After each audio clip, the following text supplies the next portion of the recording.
Bueno, em sembla bé, si és el rival que ens toca, pues, haurem d'anar allí i fer el màxim possible per aconseguir fer una bona eliminatòria i amb ganes de passar i de seguir a Europa. Bueno, estem preparant el partit, sabem que el Teuta és un equip que li agrada tindre possessió de pilota. Per a que la gent es faci una idea, ens trobarem un partit molt similar al de Champions.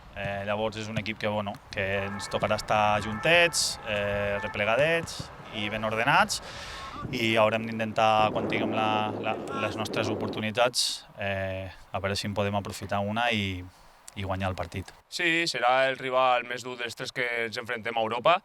Serà bastant més dur que el Pristina, per pressupost, per nivell de lliga i per tot creiem que serà així, però bueno, nosaltres també som un bon equip.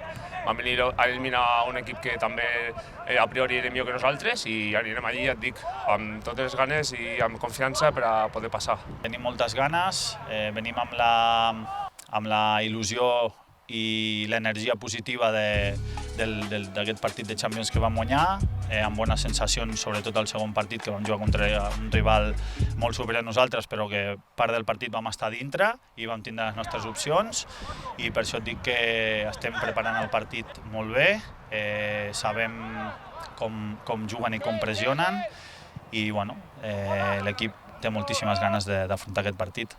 Sí, aquest estadi ens donarà, a veure si ens dona sort, ens ha donat sort el primer partit d'Europa d'aquesta temporada i esperem que ens doni la mateixa sort que l'últim partit. És l'escenari on fa cosa d'un mes vam aconseguir guanyar, i per nosaltres és un escenari que ja el coneixem i que tenim molta il·lusió dipositada en aquest partit.